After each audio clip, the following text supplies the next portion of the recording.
ఓం శ్రీకృష్ణ పరబ్రహ్మణే నమః.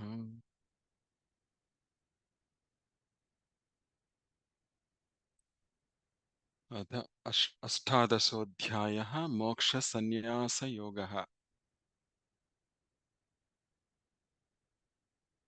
సో మనం ఇప్పటిదాకా 16, 17 అధ్యాయాలు చెప్పుకొని, ఆ 16, 17 అధ్యాయాలు అవి మనము జ్ఞానాన్ని తెలుసుకున్న తర్వాత కూడాను మరలా వాటిని అనుభూతిలోకి తెచ్చుకోవడానికి, అవి ఎక్స్‌పీరియన్స్ పొందటానికి మనము ఎలా ముందుకెళ్ళాలి? దాంట్లో కలిగేటువంటి లోటుపాట్లేంటి? ఆ లోటుపాట్లు మనం ఎలా సరిదిద్దుకోవాలి? అనే అంశాలని చక్కగా మనకి పురుషోత్తమ ప్రాప్తి యోగం తర్వాత దైవాసుర సంపద విభాగ యోగము, శ్రద్ధాత్రయ విభాగ యోగము, ఈ రెండింటి ద్వారా మనకి చక్కగా నేర్పిస్తూ ఉన్నారు భగవానుడు. మనము మామూలుగా చదువుకుంటే అవి చాలా బాహ్యంగా, సూపర్ఫిషియల్‌గా అనిపించొచ్చు ఆ శ్లోకాలన్నీ. సత్వగుణం, రజోగుణము, శ్రద్ధ ఇవన్నీ. కానీ మనం వాటిల్లో నుంచి భగవానుడి యొక్క ముఖ్య ఉద్దేశాన్ని మనం నేర్చుకోవడానికి ప్రయత్నించాము ఇప్పటిదాకా. సరే, ఇంకా ఇన్ని చెప్పిన తర్వాత కూడాను ఇంకా 18వ అధ్యాయాన్ని మోక్ష సన్యాస యోగము అని పేరు పెట్టేసి దాంట్లో చెప్పాల్సిన అవసరం ఏంటి ఇంకా అని కనుక ఆలోచిస్తే మనము మామూలుగా మనము మొట్టమొదటి షట్కము కర్మ యోగ సాధన కదా! ఫస్ట్ 6 అధ్యాయాలు. తర్వాత 6 అధ్యాయాలు ఉపాసన యోగము. తర్వాత జ్ఞాన యోగము చివరి 6 అని చెప్పి మనం ఎన్నో సార్లు చెప్పుకున్నాము. అలానే ఇంకొక రకంగా చూస్తే ఏంటంటే మొట్టమొదటి 6 అధ్యాయాలు తత్ ఓకే. త్వం, త్వం చెప్తుంది. తర్వాత తత్ గురించి చెప్తుంది. మధ్యలో 6 అధ్యాయాలు. అసి అన్న ఆలోచన, అసి అన్న భావన అవి అంటే అనుభవానికి తెచ్చుకునేటువంటి ఆ తత్ అనేది ఏదైతే ఉందో, అనుభవానికి తెచ్చుకోవడానికే మనకి ఈ తత్వమసి అనేది ఈ చివరి 6 అధ్యాయాలని చెప్పి చెప్పబడుతుందనమాట. ఇంకొక రకంగా చూస్తే ఏంటంటే, ఒక ఈ అధ్యాయం ఎలాంటిది అంటే, ఒక రకమైన ఉపసంహారం అన్నమాట. అంటే మనకి రెండో అధ్యాయమేమో సంక్షిప్తంగా మనకి ఏంటి అనేది భగవద్గీత అంతా చెప్పింది. ఈ 18 వచ్చేటప్పటికి అన్నింటినీ కలబోసి వాటన్నింటినీ మనకి అసలు చివరి స్థాయికి ఎలా ఎళ్ళాలి? చరమ స్థాయికి ఎలా ఎళ్ళాలి? వాటిల్లో ఇంకా కలిగేటువంటి లోటుపాట్లేంటి? ఇంకా ఫైన్ ట్యూనింగ్ అన్నమాట. ఫైన్ ట్యూనింగ్ అనేది అంటాం గదా మనం. ఆ ఫైన్ ట్యూనింగ్ అనేది ఇంకా వదిలిపెట్టకుండా భగవానుడు చేయటం జరుగుతుందన్నమాట. ఇంకొకటేంటంటే ఈ 18వ అధ్యాయము మామూలుగా మనము గోపురాలుంటాయి గుడికి. గోపురాలుంటే గోపురం కట్టి మనము పైన కలశాలు పెడతాము. ఈ అధ్యాయము కొంతమంది మహానుభావులు కలశంతో కంపేర్ చేశారన్నమాట. ఆ కలశాలు ఎంత పవిత్రమైనవి అంటే ఆల్మోస్ట్ భగవంతుడిని మనం లోపలికెళ్ళి భగవంతుడిని దర్శించుకోలేకపోయినా ఆ కలశాలను చూసి ఇదివరకటి రోజుల్లో భగవద్ దర్శనం కలిగినంతగా భావించేవాళ్ళు. అవి ఎంతో పవిత్రం అన్నమాట. అలాంటిదే ఈ అధ్యాయం అని చెప్పి కొంతమంది మహానుభావులు చెప్పటం జరిగింది. అలా ఈ తత్వమసి అనేది గుర్తుపెట్టుకొని, అసి అన్న దాంట్లోకి మనం వెళ్తున్నాము అని చెప్పేసేసి మనం గుర్తుపెట్టుకోవాలనమాట. ఇంకొకటేంటంటే, మనము ఈ మొట్టమొదటి 6 అధ్యాయాల్లో మనం ప్రయత్నం చేస్తాము. అంటే కర్మయోగం చేస్తూ, ప్రయత్నం చేస్తూ ఉంటాము. తర్వాత రెండోదొచ్చేటప్పటికేంటంటే ప్రసాదాంశం అనమాట. ఈశ్వర ప్రసాదం అనమాట మనకి. అంటే ఈశ్వర ప్రసాదము అంటే ఏంటి అంటే భగవంతుడిని సరిగా అర్థం చేసుకోవటం. భగవత్ తత్వాన్ని సరిగా అర్థం చేసుకోవటమే ముఖ్య లక్షణం అన్నమాట అది. మధ్యలో ఉన్న 6 అధ్యాయాలు భక్తి షట్కం అంతా. తర్వాత మనము నిజంగా చూస్తే నిర్గుణం గురించి బోధించాలి జ్ఞానం అనేది. కానీ ఇంకొక యాంగిల్‌లో చూస్తే ఏంటంటే, మనకి సద్గుణంలో ఎలా మనం గ్రో అవ్వాలి. అంటే గుణాల గురించి చెప్తూ, ఆ గుణాలను ఎలా అధిగమించాలి. అంటే ఇక్కడ అధిగమించటము అనే మాట కూడా తప్పే అన్నమాట. ఎందుకు అంటే నీ ఒరిజినల్‌గా నీ తత్వమే నువ్వదయ్యున్నావు. కాబట్టి నువ్వు ఆ గుణాల గురించి తెలుసుకొని అంటే జ్ఞానం అంటే ఏంటి? దాన్ని తెలుసుకొని అర్థం చేసుకోవటమే జ్ఞానం అన్నమాట. అది తెలుసుకొని నువ్వు ముందుకెళ్ళటం అది ఇంపార్టెంట్ అన్నమాట. అందుకని అది ఒక సద్గుణ అంశంగా చెప్పి, మన నడవడికని మార్చేటువంటి ఈ చివరి 6 అధ్యాయాలన్నమాట. ఓకే. సో, అలా తెలుసుకొని మనము ఇంకొకటేంటంటే ఇక్కడ ఈ అధ్యాయం తెలుసుకునే ముందు మనం ఏం చెప్పాలనుకుంటున్నారు భగవానుడు ఈ అధ్యాయంలో? ఇప్పటిదాకా అన్నీ చెప్పేశారు. ఏం చెప్పాలనుకుంటున్నారు అంటే, మొట్టమొదటగా టూకీగా చూస్తే మనం అర్జునుడు అంతా నేర్చుకున్నాడు. నేర్చుకొని తనకి వచ్చిన డౌట్ ఏంటంటే, సన్యాసము, త్యాగము ఈ రెండిటికి మధ్య ఉన్న తేడా ఏంటి? ఎందుకంటే తను ఈ యుద్ధం చేయకుండా సన్యాసాన్ని తీసుకొని వెళ్ళిపోవాలనుకున్నాడు. అంటే వదిలేసి వెళ్ళిపోవాలనుకున్నాడు. అదే ఒక రకమైన తామసిక గుణం అన్నమాట. అంటే పరిస్థితుల ప్రభావం నుంచి పారిపోవటము, ఆ టైంలో విరక్తి కలిగి మనం సన్యాసం తీసుకోవటం అనేది అది ఎంకరేజ్ చేయట్లేదు భగవానుడన్నమాట. అలా ఉంటే తనని అలా కాదు, నువ్వు అలా ఉండకూడదు అని చెప్పేసేసి తనకి బోధ చేయటం జరుగుతుందన్నమాట. అది మనం తెలుసుకోవాల్సింది ముఖ్యమైన విషయం ఇక్కడ.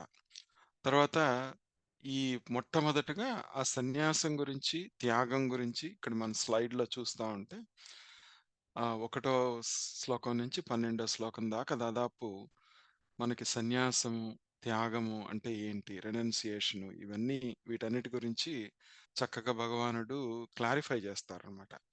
తర్వాత మనం అవొచ్చినప్పుడు వాటిలో డీప్‌గా తెలుసుకుందాం. తర్వాత 13-17కొచ్చేటప్పటికి నిజమైన సాధనకి మనకి అడ్డుపడేటువంటి ఏంటి అని చెప్తూ ఆత్మస్వరూపాన్ని సోలిడిఫై చేస్తారనమాట బాగా.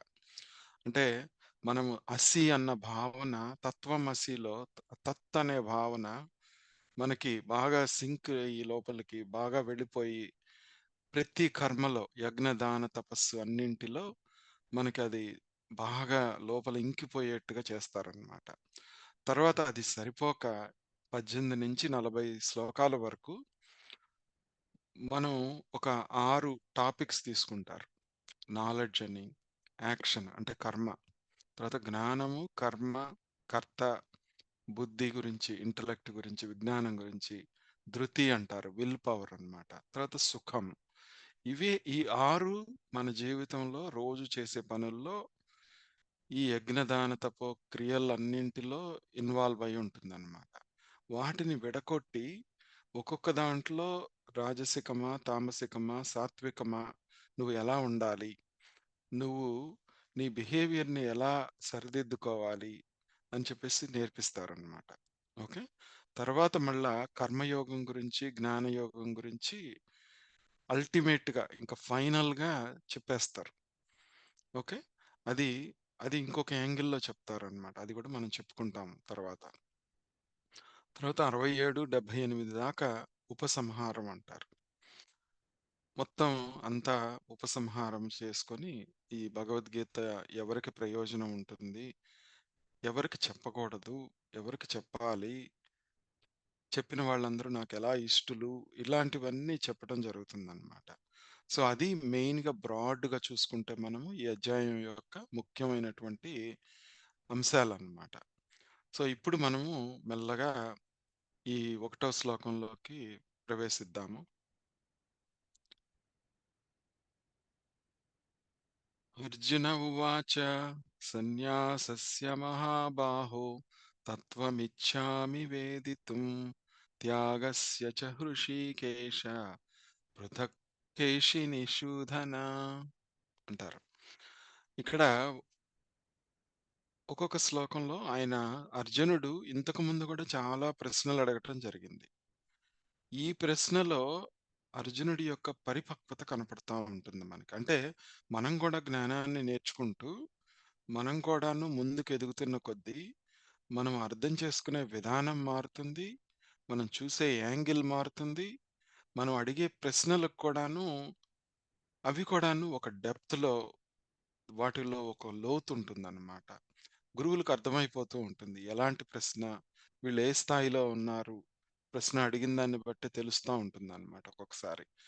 అది చాలా సూపర్ఫిషియల్‌గా అనిపించినా గానీ, కానీ వాళ్ళలో ఉన్న డెప్త్ ఆ గురువుకి కనపడుతూ ఉంటుందన్నమాట. ఇక్కడ ఏమని అడుగుతున్నారు? మహాబాహో అంటున్నారన్నమాట భగవానుడిని. మళ్ళా హృషీకేశ అంటున్నారు. అంటే ఈ మామూలుగా హృషికేశ అంటే ఏంటి అంటే, ఇంద్రియాలను జయించిన వాళ్ళు అంటారనమాట. ఓకే. ఇంద్రియాలను జయించిన వాళ్ళని ఆహ్, హృషికేశ అంటారు. తర్వాత ఇక్కడ ఈయన మహాబాహో అన్నాడు. ఆ మహాబాహో అనేది మహాబాహువులు గలవాడని, లేపోతే ఆయన అంతటా వ్యాపించి ఉన్నవాడు. ఆయన ఎక్స్‌టెంట్ అనేది ఎలా ఇన్ఫినిట్‌గా మనం చెప్పలేము అనే భావాన్ని ఇక్కడ అర్థం చేసుకుంటున్నాడనమాట అర్జునుడు. ఇంకొకటేంటంటే 'కేశి నిషూదన' అని చెప్పేసేసి ఒక సంబోధన చేశారు. ఈ కేశి అనే రాక్షసుడు కృష్ణుడు చిన్నప్పుడు ఆయన గుర్రం వేషంలో వచ్చి రాక్షసుడొస్తాడు. గుర్రం దేనికి ప్రతీక? మామూలుగా పరిగెత్తుతూ దానికి కళ్ళాలు వేసి, దానికి మనము అదుపులో పెట్టాలి. అదుపులో పెట్టకపోతే ఎటు పడితే అటు పరిగెత్తుంది. అంటే ఇంద్రియాలనమాట. ఆ ఇంద్రియాలు, కళ్యాలు అని చెప్పి మనం కఠోపనిషత్తులో చెప్పుకున్నాము. భగవద్గీతలో కూడా చెప్పుకున్నాము. సో, అవి ఆయనేం చేస్తారు అంటే, ఈ మహాబాహు అనే బాహువులతో, అంటే ఆయన రీచ్, అంటే ఒక గురువు యొక్క రీచ్, పరమాత్మ యొక్క గ్రేస్, ఈశ్వర ప్రసాదం ఎలా ఉంటుంది అంటే, మనలో ఉన్న రాక్షస తత్వం, అంటే ఈ అసుర తత్వం ఏదైతే ఉందో, అంటే మనల్ని మోక్షం వైపుకి వెళ్ళనీయకుండా ఆపేటువంటి వాటన్నింటినీ రీచ్ ఔట్ అయ్యి ఆయనేం జేస్తారు కృష్ణుడు, మహాబాహువులతో ఆ గుర్రం నోట్లో చేయి పెట్టి దాన్ని పెద్దది చేసి, ఆ రాక్షసుడిని నిర్మూలిస్తారనమాట. అలానే మనలో ఉన్న అజ్ఞానాన్ని ఈ హృషికేశుడు, ఇంద్రియాలను జయించిన గురువు లోపలికి వచ్చేసేసి మనలో ఉన్న ఈ యొక్క మల, విక్షేప, ఆవరణ దోషాలేవైతే ఉన్నాయో, వాటన్నింటిని నిర్మూలించటం జరుగుతుందనమాట. అదే కేశి నిషూదన అని చెప్పేసేసి మన వాళ్ళు భాష్యం చెప్తూ ఉంటారనమాట. సో, ఇక్కడ మళ్ళా తర్వాత చూస్తే మనము త్యాగస్య పృథక్ వేదితుం ఇచ్చామి అని జెప్తారు. ఇక్కడ త్యాగస్య అంటే ఏంటి అంటే, తత్వం వేదితుం ఇచ్చామి అనేది మనం కలుపుకోవాలనమాట. అంటే అక్కడ ఆయన అడుగుతున్నదేంటంటే, తత్వం వేదితం ఇచ్చామి అని తెలుసుకుంటే మనం, నాకు త్యాగం గురించి కూడా తెలుసుకోవాలనుంది అని చెప్తున్నాడు. సన్యాసస్య మహాబాహో అని చెప్పాడు ఫస్ట్. సన్యాసం గురించి తెలుసుకోవాలని ఫస్ట్ లైన్‌లో చెప్పాడు. తర్వాత త్యాగం గురించి కూడా తెలుసుకోవాలన్నాడు. ఇలా ఎందుకు ఆలోచించాడు అని ఆలోచిస్తే మనము, సన్యాసం అంటే చక్కగా అన్నింటిని వదిలేయటం, వెళ్ళిపోవటం. మళ్ళా త్యాగం అంటే ఏంటి ఇక్కడ? త్యాగాన్ని ఎందుకు తీసుకొచ్చారు? అని చెప్పి చూస్తే మనము, మనకి ఒక చోట మనకి వాటిల్లో చెప్తారు. నా కర్మణ ప్రజయా ధనేన త్యాగేనైక అమృతత్వ మానషః అని చెప్పేసి చెప్తారు. వేదాంత విజ్ఞాన సునిశ్చితార్థాః సన్యాస యోగాత్ యతయా శుద్ధ సత్వ అని చెప్పేసి ఉంటుంది మనకి శాస్త్రంలో. అంటే కర్మ గురించి గాని, ప్రజలు మన ధనం గురించి కానీ, అవన్నీ కూడాను. అంటే మనం కొన్ని వదిలిపెట్టినంత మాత్రాన మనకి సన్యాసం తీసుకొని వెళ్ళినంత మాత్రాన సరిపోదు. ఈ సన్యాసము, త్యాగము అనేది జాగ్రత్తగా అర్థం జేసుకోవాలనమాట. అలా అర్థం జేసుకున్నప్పుడే మనకి 2 ఒకే రకమైన మీనింగ్ ఉండొచ్చు. కానీ వాటిని అర్థం జేసుకోవాలనమాట. ఇప్పుడు భగవానుడేం జేస్తారంటే, వీటి గురించి చెప్పే ముందు ఆయన ఎలా జెప్తారు అంటే, పండితులందరూ ఏమనుకుంటున్నారు, అభిప్రాయాలన్నీ చెప్తాడు. అంటే ఒక రకమైన ఎవిడెన్స్ బేస్డ్ శాస్త్రాన్ని మనకి బోధిస్తారనమాట ఇక్కడ. చెప్పి వాళ్ళందరూ ఏమంటారో చెప్పి, నేనేమనుకుంటున్నాను, నా అభిప్రాయం ఏంటి కూడా చెప్తారనమాట. అలా నెక్స్ట్ కొన్ని శ్లోకాలు సాగుతూ ఉంటాయి. వాటిని మెల్లగా మనం చెప్పుకుందాం. శ్రీ భగవానువాచ కామ్యానాం కర్మణాం న్యాసం సన్యాసం కవయో విదుః సర్వకర్మ ఫలత్యాగం ప్రాహుస్త్యాగం విచక్షణాః. ఇక్కడ మనకి భగవానుడు ఏం చెప్తున్నారో చూద్దాం. కవయః అని చెప్తున్నారు. అంటే కొంతమంది జ్ఞానులు, కొంతమంది పండితులు కామ్యానాం కర్మణాం అంటే కామ్య కర్మల యొక్క త్యాగము, న్యాసం ఆ త్యాగమే సన్యాసం అని చెప్పి విదుహు భావిస్తున్నారు అని చెప్తున్నారు. ఓకే. ఇంకా కొంతమంది విచక్షణాహ విచక్షణాశీలురైన మరికొందరు సర్వకర్మ ఫలత్యాగం, సర్వకర్మ ఫలత్యాగం అంటే సమస్త కర్మల యొక్క ఫలాన్ని త్యజించటమే త్యాగం ప్రాహుహు త్యాగం అని చెప్తున్నారు అని చెప్తున్నారు. ముందేమో కామ్యానాం కర్మణాం న్యాసం ఆ కామ్య కర్మలను వదిలేయటమే సన్యాసం అని చెప్పారు. తర్వాత కర్మ ఫలాలని ఆశించకుండా కర్మ ఫలాలని త్యాగం చేయటమే త్యాగం అని చెప్పారు అని చెప్పేసి భగవానుడు ఫస్ట్ స్టార్ట్ చేస్తున్నాడు.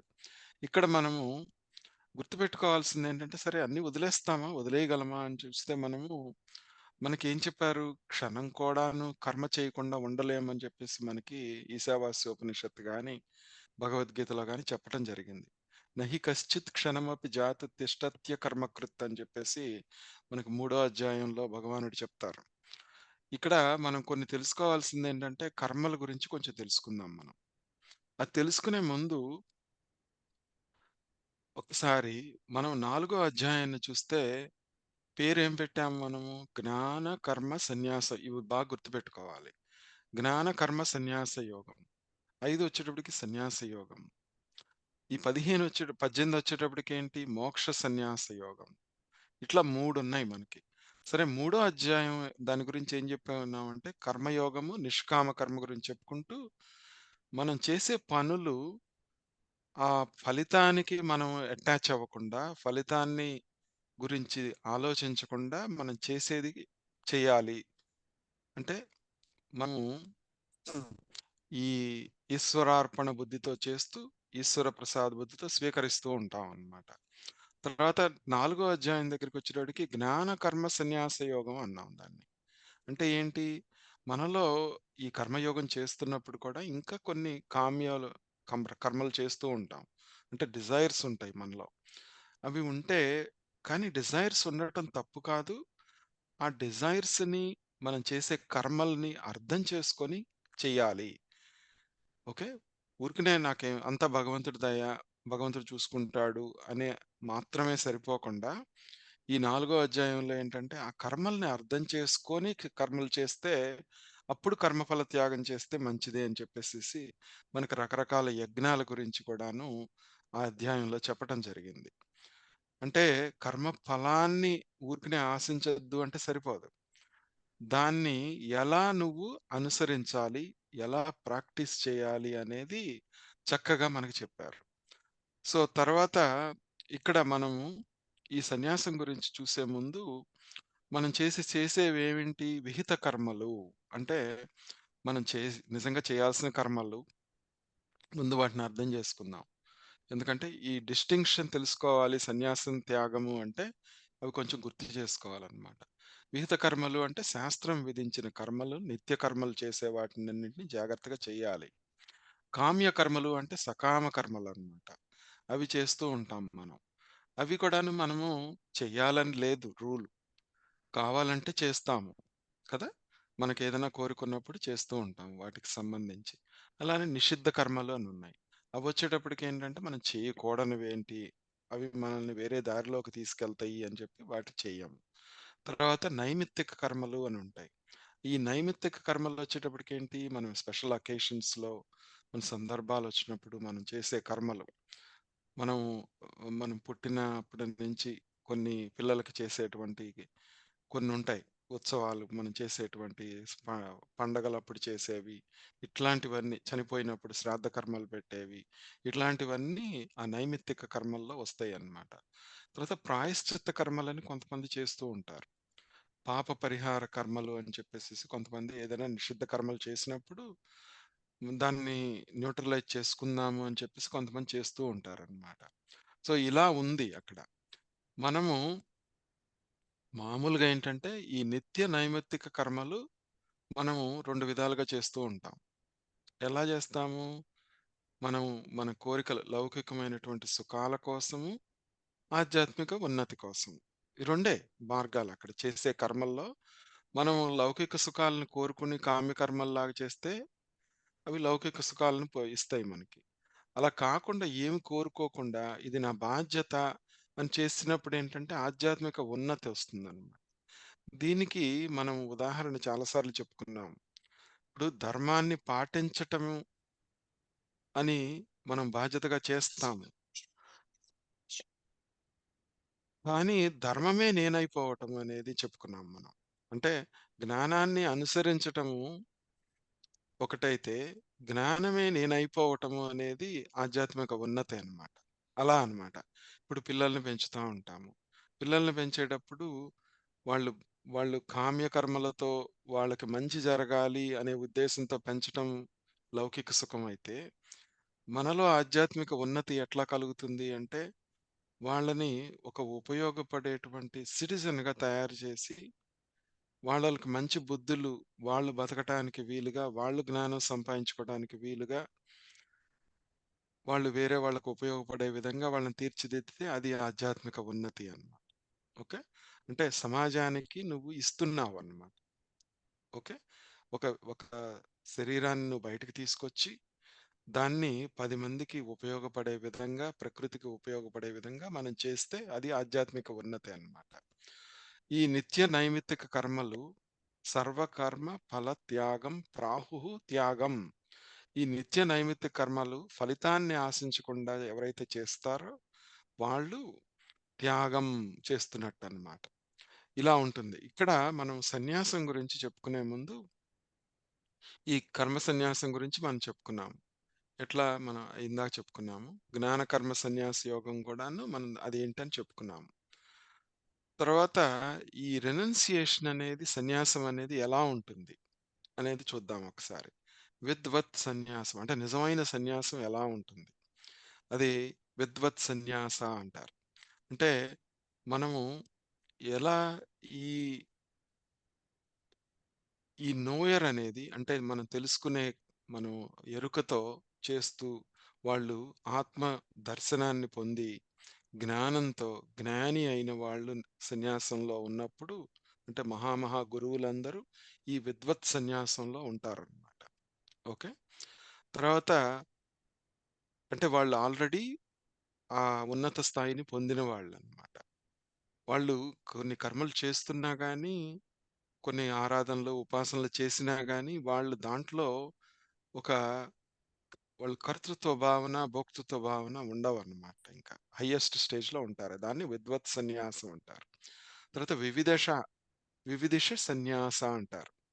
ఇది ఇక్కడేంటంటే మనకి ప్రారబ్ధం ఎలా ఉంటే అలా అనుభవించటం జ్ఞానంతో తెలుసుకొని మనము ప్రత్యేకంగా కర్మలేం చెయ్యక్కర్లేదు. మనము ప్రారబ్ధంలో ఈ శరీరం ఏది అనుభవించాలో అది అనుభవిస్తూ ఉంటుంది అనుకుంటూ సాధన చేస్తూ, ఇంకా ఆత్మ సాక్షాత్కారము, ఈ జ్ఞాన భూమికల్లో ఉన్నత స్థాయికి వెళ్ళనటువంటి వాళ్ళు ఎవరైతే ఉన్నారో, వాళ్ళు పరిపూర్ణంగా జ్ఞానాన్ని నేర్చుకున్నారు. వాళ్ళకంతా అర్థమైంది. కానీ ఆ అనుభూతి ఇంకా కలగలేదు. లేదా బ్రహ్మనిష్టలో ఇంకా ఉండలేకపోతున్నారనమాట. ఒకళ్ళ ఆత్మదర్శనమైన బ్రహ్మనిష్టలో ఉండలేకపోతున్నారు. వాళ్ళేం చేయాలి అంటే, వాళ్ళ టైమంతా ఈ వివిధ సన్యాసులంతా వాళ్ళ ధర్మం ఏంటి అంటే, శ్రవణ, మనన, నిధిధ్యాసలు చేయటమే ఆ సన్యాసం యొక్క ముఖ్య లక్ష్యము, ముఖ్య ఉద్దేశ్యం అన్నమాట వాళ్ళు చేయాల్సింది. ఇది ఈ సుప్రీం రియాలిటీ, ఈ కాన్షియస్‌నెస్, ఈ ఆత్మతత్వాన్ని, సర్వం కల్విదం బ్రహ్మ అనేటువంటి అనుభూతి వాళ్ళకి కలగటానికే వాళ్ళ సాధనంతా ఉంటుందండి. ఇది వివిధిష సన్యాసి. తర్వాత కర్మయోగ సన్యాసి ఉంటారు. వీళ్ళేంటంటే వాళ్ళ డ్యూటీసు ఎగ్జిబిట్ చేస్తూ వాళ్ళు, అంటే సన్యాసం అనేది ఔట్‌రైట్‌గా తీసుకోకపోయినా ఓకే. వాళ్ళు చేస్తూ ఉంటారు. కర్మలు చేస్తూ ఉంటారు. కర్మయోగులనమాట వాళ్ళు. కర్మ సన్యాసి అంటే కర్మయోగి సన్యాసి అంటే కర్మయోగులనమాట. అంటే ఆ ఈశ్వర ప్రసాద తత్వాన్ని, ఈశ్వరార్పణ బుద్ధిని హైయెస్ట్ స్టేజ్‌కి తీసుకెళ్ళి చక్కగా వాళ్ళు అన్నీ చేస్తూ ఉంటారనమాట. సరే వచ్చేవి మనం చేసిన కర్మలకు ఫలితాలు ఎలాగో వస్తాయి. ఏదో వస్తుంది. కానీ దాని పట్ల, దాని ఫలితం పట్ల ఆసక్తి ఉండదనమాట. అది మనం తెలుసుకున్నదే కర్మయోగంలో. సో, కాపోతే ఇక్కడ విద్వత్తు, వివిధిష సన్యాసులు వాళ్ళకి, కర్మయోగికి తేడా ఏంటి అంటే, వాళ్ళు ఆ ఫలాన్ని కూడా త్యాగం చేసేసారు కంప్లీట్‌గా. ఫలం ఎలా వచ్చినా వాళ్ళకేం ఇబ్బంది లేదు. అది ఎలా ఉన్నా పర్లేదు. ఇక్కడ మనకి కర్మయోగంలో ఉన్నప్పుడేంటంటే, మనం ఇంకా సాధన చేయాలి. సాధనకేం అడ్డుపడకుండా చూసుకోవాలి. ఒక గురువుని ఆశ్రయించాలి. ఆ గురువుని పూజించాలి. ఇలాంటివన్నీ కొన్ని కర్మలు మనం కొంత ఫలితాన్ని ఆశించి కర్మయోగి అంటే ఆధ్యాత్మిక ఉన్నతి కోసం చేసేదన్నమాట ఇక్కడ. ఓకే. అది తేడా ఉంటుందన్నమాట ఇక్కడ. తర్వాత ఇప్పుడు సన్యాసం అంటే మనం తెలుసుకోవాల్సింది గివింగ్ అప్ కామ్య, నిషిద్ధ, ప్రాయశ్చిత్త కర్మల్ని వదిలేయటం అన్నమాట. సన్యాసం అంటే. త్యాగం అంటే ఏంటి అంటే, నిత్య నైమిత్తిక కర్మల్లో ఫలంపై ఆసక్తి చూపించకుండా మనం ఉండటమే త్యాగం అన్నమాట. ఇది కొంచెం ఈ బ్యాక్‌గ్రౌండ్‌ని అర్థం చేసుకుంటే భగవానుడు ఇవంతా ఎందుకు చెప్తున్నాడు అనేది మనకు తెలుస్తుంది. మనం దాన్ని చూద్దాం ఇప్పుడు. సరే మూడో శ్లోకానికి వెళ్దాం. త్యాజ్యం దోషవద్దిత్యేకే కర్మ ప్రాహుర్మనీషిణః యజ్ఞదాన తపఃకర్మ న త్యాజ్యమితి అపరే అని చెప్తున్నారు. ఇంకా ఇక్కడేం చెప్తున్నారు అంటే, ఏకే మనీషిణః, ఏకే మనీషిణః అని చెప్తున్నారు. అంటే ఏంటంటే కొందరు విద్వాంసులు కర్మ దోషవత్ ఈ కర్మలో ఉన్నటువంటి ప్రతి కర్మలో ఉన్న దోషాన్ని పరిశీలిస్తూ, అది దోషంతో కూడుకున్నది అని చెప్పేసేసి త్యాజ్యం ఇతి దాన్ని వదిలేయాలి అని చెప్తున్నారు. ప్రాహుః అంటే పలుకుతున్నారు. అపరేచ అంటే మరికొందరు యజ్ఞదాన తపకర్మ యజ్ఞదాన తపస్సుల కర్మలని నా త్యాజ్యం ఇతి వదిలిపెట్టకూడదు అని చెప్తున్నారు. చాలా సూపర్ఫిషియల్‌గా ఉంటుంది మనకి. సింపులే. ఓకే. ప్రతి కర్మలో దోషం ఉంది అని తెలుసుకుంటూ, ఆ కర్మల పట్ల ఆసక్తిని తగ్గించుకుంటూ చెప్తున్నారు. అది అది వదిలేయాలి అని చెప్తున్నారు అని చెప్పి ఒకటి. ఇంకోటేంటంటే యజ్ఞదాన తపస్సులు చేసేటప్పుడు ఓకే. వాటి ఫలాన్ని యజ్ఞదాన తపస్సులనే కర్మలు వాటిని త్యజించకూడదు. ఫలాన్ని వదిలేస్తాం గానీ, నా త్యాజ్యం అని జెప్తున్నారు. యజ్ఞదాన తపస్సు కర్మలెప్పుడు వదలకూడదు అని కొంతమంది చెప్తున్నారు అని గుర్తుపెట్టుకోవాలి. సో, ఇక్కడ మనం కొంచెం ముందుకెళ్తే మనం ఇక్కడ అనుకోవచ్చు. కొంతమంది ఇలా చెప్తున్నారు, కొంతమంది అలా చెప్తున్నారు. ఏంటి, ఏది చేయాలి అనేది మనకు అనుమానం రావచ్చు. కానీ రెండూ ఒక రకంగా ఒకటే. మనం ఏ సాధనలో, ఏ స్టేజ్‌లో ఉన్నాము, ఏ ఆశ్రమంలో ఉన్నాము అన్న దాని మీద ఆధారపడి ఉంటుంది.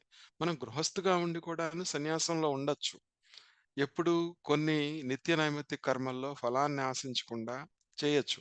అదే భగవానుడు నెక్స్ట్ చెప్పబోతా ఉంటారనమాట. కానీ మనం ఇక్కడ తెలుసుకోవాల్సిందేంటంటే మనము ప్రతి కర్మ చేసేటప్పుడు ఒకదానికి మనం అటాచ్ అయ్యి, ఒకదాన్ని ఒక పని మొదలుపెడుతున్నాము. ఇప్పుడు మనము ఒక గృహస్థుగా ఒక స్థాయికొచ్చాము. కొంతమంది వానప్రస్థాశ్రమానికి, ఇంకా సన్యాసాశ్రమం దానికి వెళ్ళే 4 ఆశ్రమాల్లో ఆ ఆశ్రమం స్థాయికి వెళ్ళబోతున్నాము. వెళ్ళబోతున్నప్పుడు ఏంటంటే ప్రతి కర్మలో ఇప్పుడు నేనిది మొదలుపెడితే ఈ కర్మలు నాకు వాసనలను ఇంకా ఎక్కువ చేస్తాయా? లేకపోతే వాటిని నేను వదిలించుకోగలనా ఎప్పుడు కావాలంటే అప్పుడు అని చెప్పేసి ఆలోచించుకోవాలి. ఏ పని చేస్తున్నా గాని మనం. ఆ కర్మలో ఉన్న దోషాన్ని పరిశీలించాలి. ఇక్కడ దోషము అంటే నెగెటివ్ అనే మాత్రమే కాదు. ఇది చేయటం మూలాన నాకు వాసనలు ఏర్పడతాయా లేదా? ఈ పని మొదలుపెడితే నేను దీంట్లో నుంచి బయటకి ఈజీగా రాగలనా? లేకపోతే జీవితాంతం దీంట్లో నేను ఇరుక్కుపోతానా?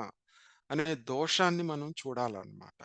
అది చూడకపోతే ఇప్పుడు సపోజు ఒక స్థాయికొచ్చిన తర్వాత నువ్వు మళ్ళా నేను బిజినెస్ స్టార్ట్ జేస్తాను. నర్సింగ్ హోమ్‌లు పెట్టుకుంటాను. ఇవన్నీ మొదలుపెడితే ఏమవుతది? దాంట్లో ఉన్న వాసన ఎంత అధికంగా ఉంటుంది. మనం ఇప్పుడు కొంతమందిని చూస్తున్నాం మనం. అప్పుడు ఇంకా హాస్పిటల్స్ ఓపెన్ జేసి, ఇవన్నీ చేసుకుంటూ ఉంటే, వాటిల్లో ఎంత ఇరుక్కుపోయి, ఎంత ఇదిలో మనం వెళ్ళిపోతాం డీప్‌గా. అలా వెళ్ళిపోయినప్పుడు ఆధ్యాత్మిక ఉన్నతి కోరుకున్నప్పుడు, ఏ పని చేసినా గానీ, చెయ్యాలి కానీ, దాంట్లో నుంచి మనం ఈజీ వే ఔట్ ఉన్నట్టుగా చూసుకోవాలి. దాంట్లో ఉన్న దోషాన్ని పరిశీలించుకోవాలి. చేసుకొని అన్నీ చెయ్యాలి. కానీ బయటపడటం అలవాటు చేసుకోవాలి. ఈజీగా బయటపడే వే ఔట్ ఉండాలన్నమాట మనకి. అది లేకపోతే కష్టమవుతుంది మనకి. కష్టం అన్నమాట. ఇది, ఇది ఎలా మనం పట్టుకోవాలి అంటే, ఈ జ్ఞానయోగం ఇందాక మనం 16, 17 అధ్యాయాల్లో చెప్పుకున్నట్టుగా ప్రతి కర్మలో కొన్నుంటాయన్నమాట. సో, ఇది కష్టమైంది. అందుకనేంటంటే భగవానుడు తర్వాత రాబోయే శ్లోకాల్లో మనకి ఈ వస్తువులు, ఈ మొత్తం జరుగుతున్న సంఘటనలు మనల్ని ఎలా పట్టుకుంటాయి అని ఒక టీజ్ ఔట్ చేసి వాటిల్లో నుంచి కూడా మనం బయటపడే విధానాన్ని తర్వాత రాబోయే శ్లోకాల్లో చూపిస్తారు మనకి. అదొచ్చినప్పుడు మనం చెప్పుకుందాం. తర్వాత మనము ఒక కర్మ చేస్తున్నప్పుడు మల్టీ టాస్కింగ్ చేస్తూ ఉంటాం. చెయ్యొచ్చు వాళ్ళకి హెల్ప్ చేసేటప్పుడు. కానీ మధ్యలో వదిలేయకూడదు. మొదలుపెట్టినవి ఎప్పుడు కూడాను పూర్తి చేయాలని భగవానుడు చెప్తాడనమాట. ఎందుకు అంటే వాటిని అంటుకోకుండా నువ్వు పూర్తి చేయాలి. ఇప్పుడు అర్జునుడు కూడా అంతే గదా! మధ్యలో యుద్ధం ఆయన అరణ్యంలో సన్యాసంలోనే బతికారు వాళ్ళు. అరణ్య పర్వంలో. కానీ అక్కడ అరణ్య పర్వంలో ఉన్నంత వరకు ఏం జేశారు? యుద్ధం చేయాలి, రాజ్యాన్ని సంపాదించుకోవాలి అనే కాంక్షతో వచ్చి యుద్ధానికొచ్చారు. అప్పుడు కూడా శ్రీకృష్ణుడు వాళ్ళు చెప్పారు. మీరేదో రాజ్యాన్ని సంపాదించుకోవాలి, మీకు అన్యాయం జరిగిందని యుద్ధం చేయొద్దు. వీళ్ళు అధర్మము. వీళ్ళు రాజులైతే ఇది అధర్మము. ఆ అధర్మం జరగకుండా ఉండటానికని మీరు యుద్ధం చేయండి అని చెప్పారు. అవన్నీ మర్చిపోయారు అర్జునుడు. మర్చిపోయి ఇప్పుడు వీళ్ళ దగ్గరకొచ్చి ఈ భీష్ముడిని, ద్రోణుడిని మన వాళ్ళందరూ ఉన్నారు అని చెప్పేసేసి గాంధీవాన్ని వదిలేసాడన్నమాట. అలా ఉండకూడదన్నమాట. అది యజ్ఞదాన తపకర్మల్ని త్యాజ్యమితి అని చెప్పినట్టు. ఆయనేం చెప్తున్నారిక్కడ? నా త్యాజ్యమితి అని చెప్తున్నారు. సో, ఇలా మనం చూసుకుంటే ఏంటంటే, జాగ్రత్తగా ఉండాలి. ఇది మనం నేర్చుకున్న వాటిల్లో మనం ఇంతకుముందు చెప్పుకున్నాము. కామ్య, నిషిద్ధ, ప్రాయశ్చిత్త కర్మల్ని వదిలేయాలి. అన్ని కర్మల్ని త్యజించకూడదు. యజ్ఞదాన తపస్సులు ఎప్పుడు చేస్తూ ఉండాలి. అని చెప్పి గుర్తుపెట్టుకుందాం. తర్వాత ఇప్పుడు నెక్స్ట్ 4 శ్లోకంలో ఆయనేం చెప్తున్నారో చూద్దాం. నిశ్చయం శృణు మే తత్ర త్యాగే భరతసత్తమా త్యాగో హి పురుష వ్యాఘ్ర త్రివిధ సంప్రకీర్తితః అని చెప్తున్నారు. అంటే ఇక్కడ నిశ్చయం శృణు మే అని చెప్తున్నారనమాట. ఆయన ఏమని సంబోధిస్తున్నారు? పురుష వ్యాఘ్ర అంటున్నారు. అంటే పురుష శ్రేష్ఠ అంటున్నారు. అంటే మనము సాధనలో ఇప్పటిదాకా ఒక గురువు మనల్ని ఇప్పటిదాకా తీసుకొచ్చారు. అంటే పురుషుల్లో వ్యాఘ్రమ అంటే అంత ఉన్నత స్థాయిలో ఉన్న వాళ్ళని పురుష వ్యాఘ్రమ అంటాం. అలానే ఈ జ్ఞానంలో, భక్తిలో, వీటన్నింటిలో, నమ్మకంలో, శ్రద్ధలో ఉన్నత స్థాయికొచ్చాడు అర్జునుడు. ఆ వచ్చిన దాన్ని ఆయన అందుకని అలా ఆయన్ని అంటే ఒక్కోసారి మనల్ని ఒకళ్ళు పొగిడినప్పుడు మన మీద ఇంకొంచెం ప్రెషర్ పెరుగుతుంది. మనం దానికి న్యాయం చేకూర్చాలి అన్నటువంటి ఒక ఆలోచన కలుగుతుంది మనలో. ఎవరన్నా మనల్ని పొగిడినప్పుడు. ఆ సత్వగుణంతో ఉంటాం గాబట్టి. సో, అట్లానే ఇక్కడ ఆయన చెప్తున్నారు. తర్వాత భరత సత్తమ్మ అని చెప్తున్నారు. ఇక్కడ భాసించేదనమాట. భరత అంటే ఎవరైతే ఆ ఆనందంలో రమిస్తూ ఉంటారో భరత, అది భరత సత్తమ అని పిలిచారు. అంటే ఏంటి నువ్వు ఈ యొక్క ఈ బ్లిస్సు ఏదైతే ఉందో దాంట్లోనే నువ్వు ఉండాలి. ఈ బ్రహ్మనిష్ట గురించే తెలుసుకోవాలి అనేది గుర్తు చేస్తున్నారనమాట. తత్ర అంటే ఇక్కడ సన్యాసము, త్యాగము అనే విషయాలు మనం చెప్పుకున్న వాటిల్లో త్యాగే అంటే త్యాగ విషయమున నా యొక్క నిశ్చయం నిశ్చితమైనటువంటి అభిప్రాయం శృణు అని చెప్తున్నారు. విను అని చెప్తున్నారు. అంటే నా యొక్క అభిప్రాయాన్ని నేను గట్టిగా చెప్తున్నాను ఇప్పుడు నెక్స్ట్ దాంట్లో అని చెప్పి అటెన్షన్‌ని గ్రాబ్ చేస్తున్నారు. ఒక్కోసారి మనం ఎక్కడో ఆలోచిస్తూ ఉంటాం గదా! మన అటెన్షన్‌ని గ్రాబ్ చేసి చెప్తారు గురువులు. "నువ్వు ఇలా చెయ్యి" అని చెప్పరు గురువులు. "ఇదిగో ఇలా చేస్తే బావుంటుంది" అని చెప్పే ముందు, "ఇదిగో నాయనా విను ఒక్కసారి" అని చెప్పేసి నిన్ను ఒకసారి షేక్ చేసి, మళ్ళా నిన్ను దారిలోకి తెచ్చుకున్నట్టనమాట. ఈ శ్లోకంలో మనందరిని కూడా షేక్ చేసి, మనందరిని ఒక అటెన్షన్‌లోకి తీసుకొస్తున్నారనమాట. నిజంగా నువ్వు అర్థం జేసుకోవాలి అని. అంటే 3 విధాలుగా ఉంది. త్రివిధః సంప్రకీర్తితః అని చెప్తున్నారు. అంటే ఈ త్యాగం అనేది 3 రకాలుగా ఉంది అని చెప్తున్నారిక్కడ. ఓకే. సన్యాసం అంటే ఏదో కాషాయాలు ధరించటము, అన్నీ త్యజించి వెళ్ళటం అనేది మనం చూస్తూ ఉంటాం. అక్కడ వాళ్ళకి సన్యాసం తీసుకున్నప్పుడు ఏంటి ఇందాక చెప్పుకున్నాము. వాళ్ళు చేయాల్సిన ముఖ్యమైన బాధ్యత ఏంటంటే, శ్రవణ, మనన, నిధిధ్యాసలు చేయాలి వాళ్ళు. ఆ శ్రవణమైన నిధ్యాసలు చేసేటప్పుడు వాళ్ళ శరీరాన్ని పోషించుకోవడానికి ఎంత అవసరమో, అంతవరకు వాళ్ళు భిక్ష రూపంలో కానీ స్వీకరించటం జరుగుతుంది. మిగతా కోరికలేమి ఉండవు ఇంకా. ఉండకూడదు. అది స నిజమైనటువంటి సన్యాసం అన్నమాట. కానీ అందుకనే ఇప్పుడు చిత్తశుద్ధి పొందకుండా మనము సన్యాసాశ్రమంలోకి వెళితే, ఈ కామ్యకర్మలు ఇవన్నీ మనల్ని రోజు చేసే పనులన్నీ లాగుతూ ఉంటాయన్నమాట. వాసనలు పోవు కదా! ఆ వాసనాక్షయం అవ్వకుండా వెళ్తామన్నమాట. అవి చాలా కష్టంగా ఉంటుందప్పుడు. తర్వాత ఆయన క్షత్రియ ధర్మాన్ని నిర్వర్తించాలి. క్షత్రియ ధర్మం అంటే ఏంటి ఇక్కడ అంటే, ఆయన, ఆయన కారణ శరీరంలో కొన్ని పెట్టుకొనొచ్చాడు. ఆ ధర్మాన్ని నిర్వర్తించకుండా, ఆ వాసనలు తీర్చుకోకుండా వదిలేస్తే లాభం లేదు అని చెప్తున్నారు మనకు కూడాను. కాకపోతే ఆ వాసనలన్నిటికి చేసేట కర్మలప్పుడు ఇంకా పెంచుకోకుండా చూసుకోవాలి. ఇక్కడ మనకి మన శంకరాచార్యులు వారు ఏం చెప్తారు అంటే, సన్యాసము, త్యాగం అనేది ఒకటేను 2 ఓకే. 2 చేసే పని ఒక్కటేను అని చెప్పి ఆయన చెప్తారు. 2 డిఫరెంట్ కాదు అని చెప్తారు. మన శంకరాచార్యులు వారు. అది ఎందుకు అంటే, మనం గృహస్థాశ్రమంలో ఉండి కూడాను సన్యాసాశ్రమంలో ఉండొచ్చు. కొంతమంది సన్యాసాశ్రమంలో ఉండి కూడా అన్ని త్యాగం చేయకపోవచ్చు. ఓకే. అట్లా మనం గృహస్థుగా ఉండి కూడా సన్యాసిలాగా బతుకుతా ఉంటారు చాలామంది. కాబట్టి మనం సన్యాసం, కాషాయ వస్త్రాలు వేసుకోనే అవసరమే లేదు. మనం గృహస్థుగా ఉండి కూడాను ఈ మార్గంలో వెళ్ళొచ్చనేది భగవానుడు చెప్పబోతున్నాడన్నమాట. ఓకే. అదేంటి అనేది చెప్తున్నా నెక్స్ట్ దాంట్లో చూద్దాం. యజ్ఞదాన తపఃకర్మ నాత్యాజ్యం కార్యమేవ తత్. యజ్ఞో దానం తపశ్చైవ పావనాని మనీషిణాం అని చెప్తున్నారు. ఈ యజ్ఞదాన తపస్సులు అని త్యజింపరానివి. నా త్యాజ్యం.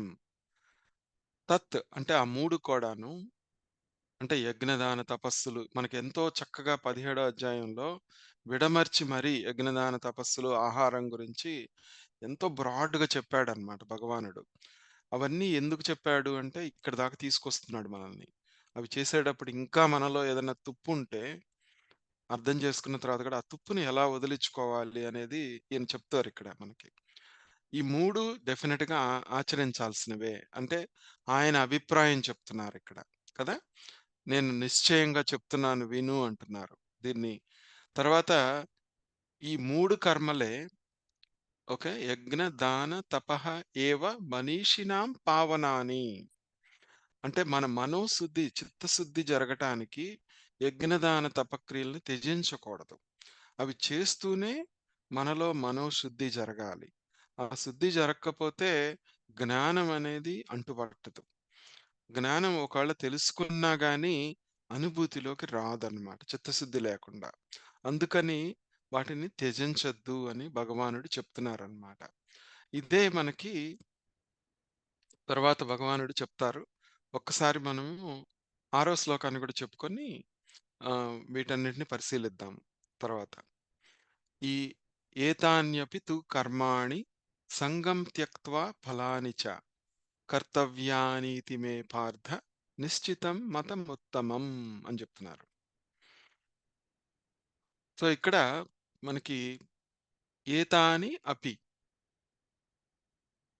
అపి తు ఏతాని కర్మాణి అని చెప్తారు. పార్థ ఏతాని తు అపి కర్మాణి ఈ కర్తవ్య కర్మలన్నీ, యజ్ఞదాన తపకర్మలన్నీ ఉన్నాయో, వాటిల్లో నువ్వు చేసేటప్పుడు ఓకే. సంగం సంగత్వము, ఇంకా ఫలము అంటే దాని పట్ల ఆసక్తి, ఫలాల పట్ల ఆసక్తి అంటే కర్మ పట్ల ఆసక్తి, కర్తవ్య కర్మలన్నిటి పట్ల ఆసక్తి, ఫలం పట్ల ఆసక్తి, త్యక్త్వా కర్తవ్యాని అంటే త్యజించి తప్పకుండా చేయాల్సినయి. కర్తవ్యాని అంటే తప్పకుండా చేయాల్సినయి. ఇతి మే ఉత్తమం నిశ్చితం మతం. అంటే వాటన్నింటిలో నువ్వు కంపల్సరీ చేయాలి. కర్మల్ని వదలొద్దు. కానీ వాటి పట్ల సంగం వదిలేయి.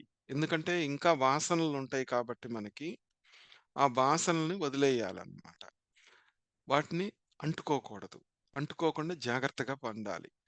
తో ఎప్పుడు యజ్ఞదాన తపస్సులనేవి ఎప్పుడు ఇంక భగవానుడు చెప్తూనే ఉన్నారు. వాటితో బంధం పెంచుకోవద్దు అని చెప్తూనే ఉన్నారన్నమాట. ఇది గుర్తుపెట్టుకుందాం మనం. తర్వాత మనం గనక చూస్తే ఇంకొక్కసారి ఏడోది కూడా చూద్దాం ఒకసారి. ఏడోది చూస్తే నియతస్య తు సన్యాసః కర్మణో నోపపద్యతే మోహత్తస్య పరిత్యాగస్తామసః పరికీర్తితః అని చెప్తున్నారు. ఇక్కడ ఈ కర్తవ్య కర్మలేవైతే ఉన్నాయో మనం చేసేటప్పుడు ఓకే. ఈ కర్తవ్య కర్మలు మనం చేస్తున్నవన్నీ ఎలా ఉంటాయి అంటే,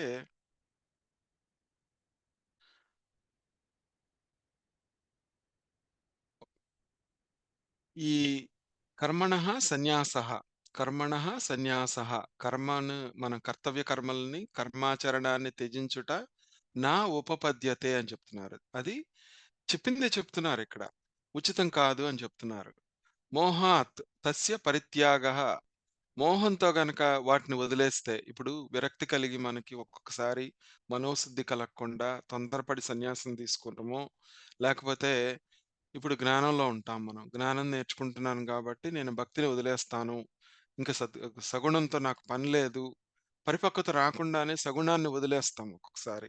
పూజ మనం చేసుకునే పూజ అవన్నీ కూడాను వదిలేస్తానంటాం. అవన్నీ వదలకూడదన్నమాట. వదలకుండా అంటే అవి జాగ్రత్తగా ఉండాలి అని చెప్పేసేసి శాస్త్ర విహితమైన కర్మలు నీకు పరిపక్వత వచ్చిందాకా నువ్వు రెడీ అయ్యి నీకది చేయకపోయినా పర్లేదు అనిపించిందాకా నువ్వు చేస్తూనే ఉండాలి. వదలకూడదు. ఓకే. నా జ్ఞానం తెలిసింది కాబట్టి నేను పూజలన్నీ వదిలేస్తానంటే కుదరదు అని ఆలోచించుకోవాలన్నమాట. అట్లా కాదన్నమాట ఇక్కడ. ఓకే.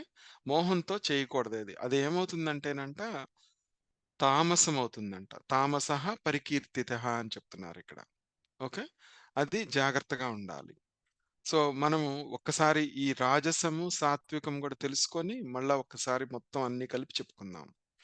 ఇక్కడ 8వ శ్లోకంలో మళ్ళా మనకి దుఃఖమిత్యేవ యత్కర్మ కాయక్లేశ భయాత్ త్యజేత్ సకృత్వా రాజసం త్యాగం నైవ త్యాగఫలం లభేత్ అని చెప్తున్నారు. అంటే దుఃఖం ఓకే. యత్ కర్మ దుఃఖం ఏవ ఇతి. ఏదైతే కర్మాచరణ మనం చేసేది దుఃఖ కారణం అవుతుంది అని మనం భావించి, కాయక్లేశాలు అంటే మన శరీరానికి కష్టం కలుగుతది, మన వాళ్ళకి కష్టం కలుగుతది అని చెప్పి కర్తవ్య కర్మల్ని వదిలేస్తామో, త్యజేత్ అంటే వదిలేస్తామో, సహా అతడు రాజసం త్యాగం కృత్వా త్యాగఫలం ఏవ లభేత్. అట్లా రాజస త్యాగం చేసినప్పుడు ఒక ఆసక్తితో చేస్తే ఏమవుతుంది? అక్కడ త్యాగఫలాన్ని ఏవ లభేత్. దాన్ని పొందలేడు. ఏ విధంగా అని చెప్తున్నారిక్కడ. అంటే మనము భయంతో ఓకే. తర్వాత ఒక ఆశించి వాటన్నిటిని ఆశిస్తూ వీటిల్లో మంచే జరగాలి. చెడు నాకొద్దు అని చెప్పి అనుకుంటాం ఒక్కోసారి కర్తవ్య కర్మలు చేసేటప్పుడు. కదా! ఆ కర్తవ్య కర్మలు అలా చేస్తున్నప్పుడు జాగ్రత్తగా మనల్ని మనం పరిశీలించుకొని వద్దు అనుకోకూడదనమాట. దాని నుంచి ఫలితం ఏదొచ్చినా స్వీకరించే విధంగా ఉండాలి. అలా ఉండకుండా మనం ఏం జేస్తామంటే, రాజసంలోకి సత్వంతో మంచి పనే చేస్తున్నాం అనుకుంటాం. కానీ, రాజసంలో కొన్ని అవాయిడ్ చేయాలని ట్రై చేస్తూ ఉంటాం. అలానే ఇప్పుడు అర్జునుడు కూడాను గాంధీవాన్ని పక్కన పడేసి, క్షత్రియ ధర్మాన్ని పాటించకుండా చేశాడు. అలానే మనం గూడాను చాలా ఈజీగా స్లైడ్ అవుతూ ఉంటాం రాజసంలోకి, తామసంలోకి. అది జాగ్రత్తగా ఉండాలి అని భగవానుడు ఇక్కడ చెప్తున్నారనమాట. ఓకే. సో, అంటే ఒక్కొక్కసారి ఏంటంటే మనము కొన్ని జరుగుతున్నా మన ముందు ఉదాసీనంగా చూస్తూ ఉంటామనమాట. అది జాగ్రత్తగా ఉండాలనమాట మనం.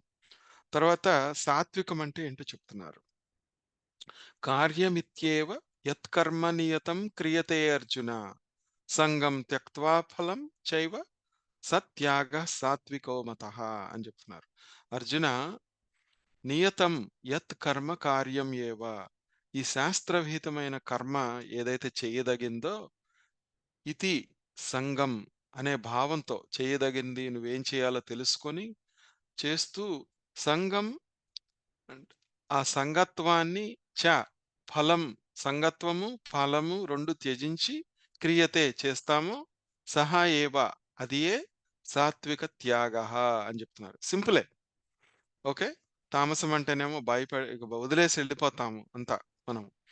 తర్వాత ఈ రాజసంలో వచ్చేటప్పటికి ఒక ఫలితాన్ని ఆశించి మనం చెడు జరగకూడదనే భావంతో ఎళ్ళిపోతే రాజసము. సాత్వికం వచ్చేటప్పటికి వాటి పట్ల ఆసక్తి, ఫలం పట్ల ఆసక్తి లేకుండా చేస్తే సాత్వికం అని జెప్పారు. సింపులే. బాగుంది. ఓకే. ఇదంతా బానే ఉంది. సో, ఇక్కడ మనము ఒక్కసారి మనం పరిశీలిద్దాం. మొత్తం మళ్ళా ఒకసారి అర్థం చేసుకొని డీపర్ మీనింగ్ ఏంటో తెలుసుకుందాం దీంట్లో ఒకసారి.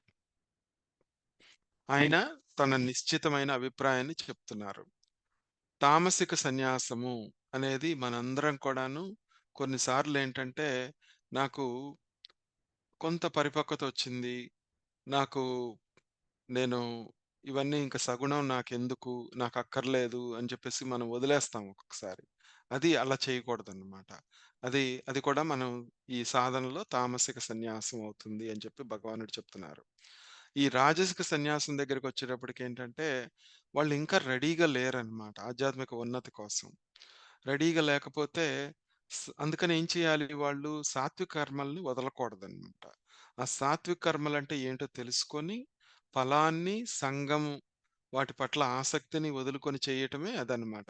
ఇప్పుడు మనం రోజు చేసే పనుల్లో మనకి బాగా తెలుస్తుందనమాట. మనం రోజు చాలా ఈజీగా ఈ తామసిక, రాజసిక సన్యాసం చేస్తూ ఉంటాం. అది ఒక మహానుభావుడు చక్కగా చెప్పాడనమాట. ఇంతకన్నా ఈజీ ఎగ్జాంపుల్ లేదనిపించింది చదువుతుంటే నాకు. మనము ఎక్సర్‌సైజ్ చెయ్యాలి అని చెప్పి మనందరికి తెలుసు. మన బాడీకి అవసరం అని చెప్పి తెలుసు. కానీ మనం చెయ్యము. ఎందుకంటే ఒక్కొక్కసారి శరీరాన్ని కష్టపెట్టకూడదనో, అయ్యో! నేను వర్క్‌కెళ్ళొచ్చాను. నేను చాలా టైర్డ్‌గా ఉన్నాను. ఈరోజు చేయలేననో మనలో కలుగుతా ఉంటుంది. లేదా ఏదో పని పడిందని చెప్పి వదిలేస్తాం. ఇలా అంటే ఇక్కడ మనకి ఆ జ్ఞానం ఉంది. ఎక్సర్‌సైజ్ గురించి ఏం చేయాలి? వాకింగ్ చేయాలి? ఇలాంటి జ్ఞానం ఉంది. కానీ దాన్ని అమలు చెయ్యం మనం. దాన్ని తామసికంగాను, శరీరాన్ని కష్టపెట్టకూడదనే రాజసికంతో వదిలేస్తూ ఉంటాం మనం. అలాంటి మంచి ఉదాహరణ ఆయన చెప్పటం జరిగిందనమాట. సో, ఇలా మనము కష్టం కలగకుండా ఉండటానికి తప్పించుకుంటూ ఉంటాం. అది జాగ్రత్తగా ఉండాలన్నమాట ఒకటి.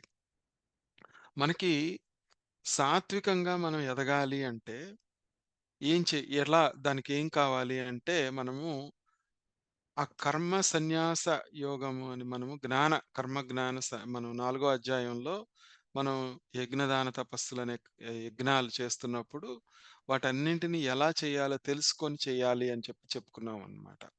ఓకే. మనం గనక జ్ఞానం పొందటానికి ముందు చిత్తశుద్ధి కావాలి. అందుకని ఆ కర్మలను అర్థం చేసుకోవడానికి కూడా చిత్తశుద్ధి ఉండాలి. అంటే ప్రతి దాంట్లో ఒక నిజం ఉంటుంది. ఒక రియాలిటీ ఉంటుంది. ఆ రియాలిటీని అర్థం చేసుకోవటమే తత్భావన అని చెప్పి మనం చెప్పుకున్నాం పోయిన అధ్యాయంలో.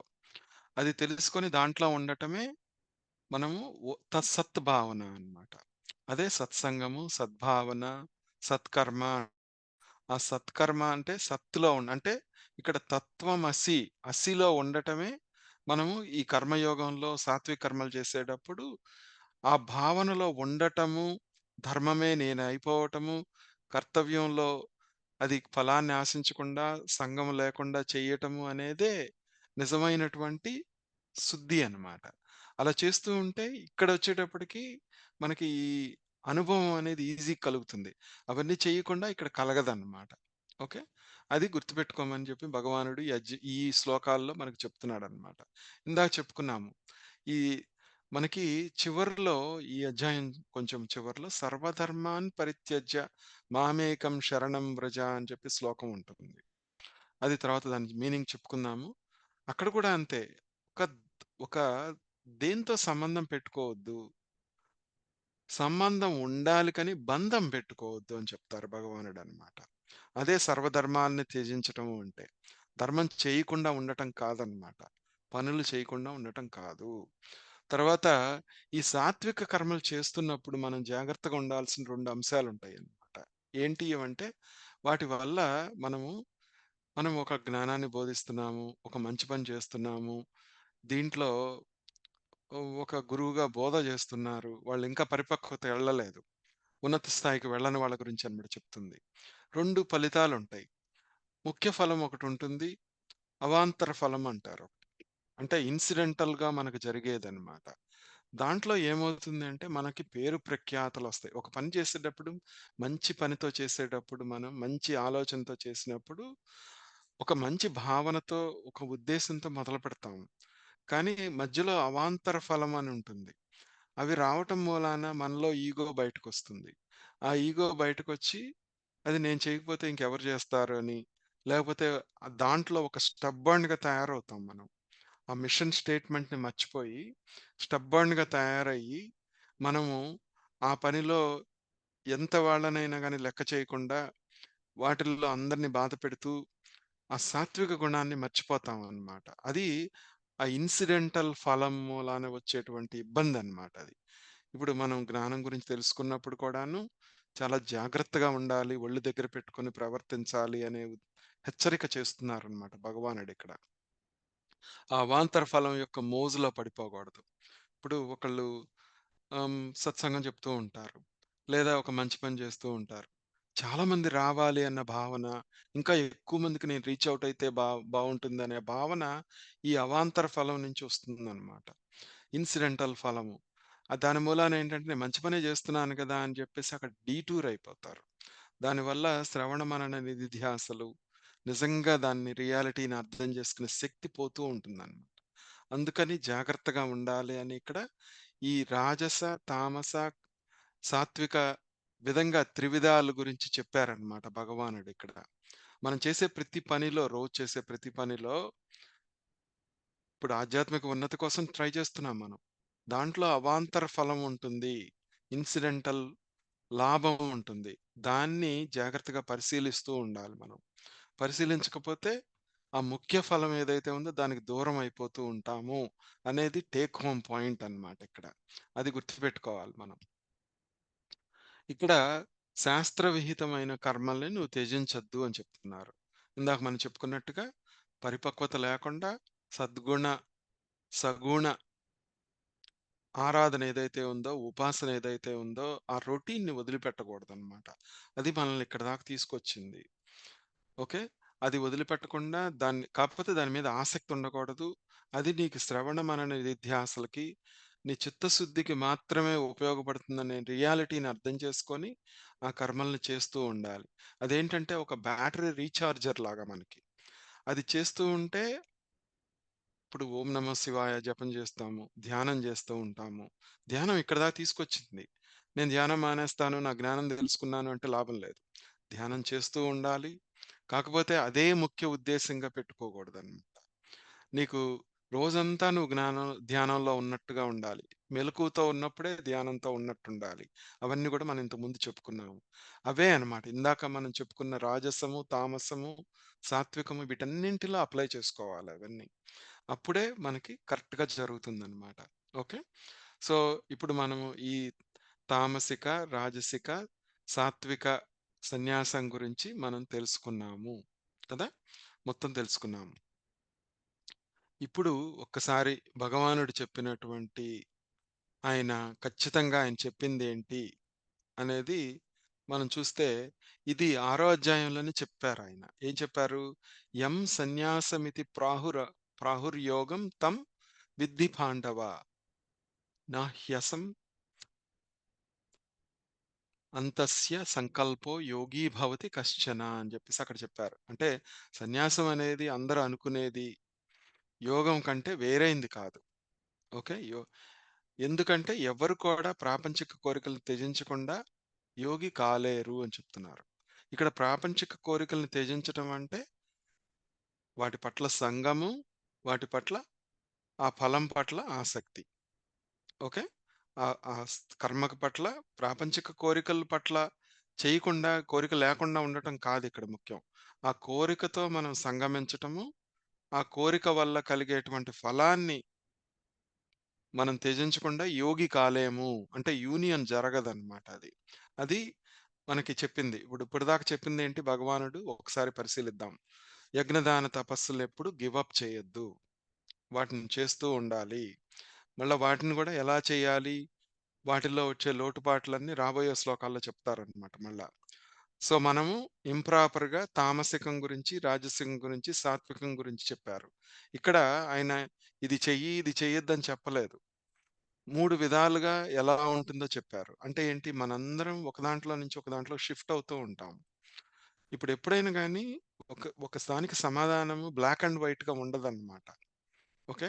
మనం గూడాను ఏంటంటే, ఆలోచన శక్తిలో మనము ఒక్కొక్కసారి ఇది ఇలా ఉంటేనే బెటరు, ఇలా ఉండకూడదు అనే దాంట్లో ఉంటాం మనం. అంటే ఏంటి, నాకిలాంటి భావన లేదు అంటాం వెంటనే. నాకిలాంటి ఆలోచన లేదు అంటాం.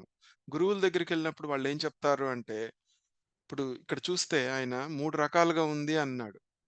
నీకు ఉందా లేదా? నువ్వు సన్యాసివా? నువ్వు త్యాగం చేస్తున్నావా? అనకుండా, ఇగో ఈ 3 రకాలుగా ఉంది. నువ్వే విశ్లేషణ చేసుకో అన్నారు. అర్థమైంది గదా!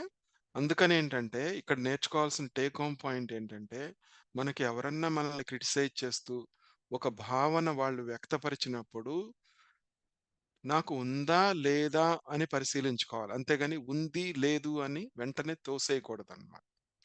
ఉందా? లేదా? అని పరిశీలించుకోవాలి. అది పరిశీలించుకుంటే ఏమవుతుంది అంటే, మనము ఆధ్యాత్మికంగా ఉన్నత స్థాయికి వెళ్ళటానికి ఉపయోగపడుతుంది. లేదు అని ఎప్పుడైతే షట్ డౌన్ చేశామో, వెంటనే ఏమవుతుంది అంటే ఇంక నీకు ఆపర్చునిటీ ఉండదు. దాన్ని కరెక్ట్ చేసుకునే ఆపర్చునిటీ ఉండదు. అందుకనేంటంటే, ఇది ఇండైరెక్ట్‌గా భగవానుడు మనకిక్కడ నేర్పిస్తున్నదది. ఓకే. ఇప్పుడు మనం గూడాను ఎవరన్నా టీచ్ చేసేటప్పుడు మనము వాళ్ళేదో ప్రశ్న అడుగుతారు.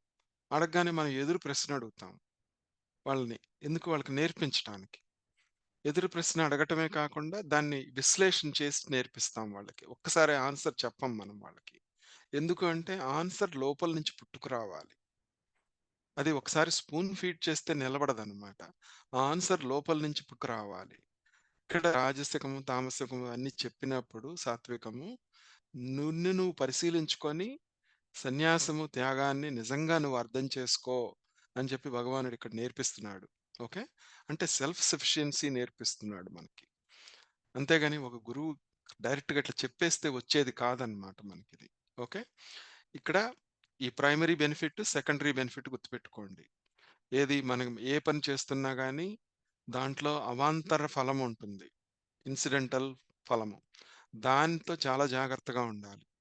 మనకి ఎలాగూ జరిగేది మంచి ఆధ్యాత్మిక ఉన్నతి జరిగేది జరుగుతది. ఫలితం ఆశించకుండా చేసినప్పుడు. ఓకే. అది జాగ్రత్తగా ఉండాలి అని చెప్పి గుర్తుపెట్టుకోవాలి. ఇక్కడ 3 గుర్తుపెట్టుకోవాలి. ఇది చూడండి జాగ్రత్తగా ఈ స్లైడ్‌లో. మనము ఎప్పుడైతే స్పిరిచ్యువల్‌గా కొంచెం రిగ్రెస్ అవుతున్నాము అనిపిస్తుంది మనకి. అనిపిస్తున్నప్పుడు దాని అర్థం ఏంటంటే తామసికంలోకి స్లైడ్ అవుతున్నాము అని గుర్తు చేసుకోవాలి. మనం చేసే పనిలో ఎక్కడో ఒక లోటు జరుగుతా ఉంటుంది. తామసికంగా వదిలేస్తూ ఉంటామనమాట. అది స్పిరిచ్యువల్ రిగ్రెషన్ అనమాట అది. రాజసికంలో వచ్చినప్పుడు ఏమవుతది అంటే మనం చేసే కర్మలన్నీ చేస్తూ ఉంటాం గానీ వాటి పట్ల ఆసక్తి ఉంటుంది. తర్వాతేమో భయంతో కొన్ని చేయము. ఇది అవాయిడ్ చేయాలి. ఇదొద్దు నాకు అనుకుంటాం. ఇప్పుడు సపోజ్ మనం సాధన చేస్తూ ఉంటాం. మనకేదో సాధనలో అడ్డుపడుతుంది. అడ్డుపడి ఎవరో వస్తారు మన దగ్గరికి. వచ్చినప్పుడు నేను సత్సంగానికి వెళ్ళాలి. నాకిది అడ్డుపడుతుంది. అది అవాయిడ్ చేయలేం మనం. ఆ అవాయిడ్ చేయలేనప్పుడు మన భావన ఎలా ఉంది?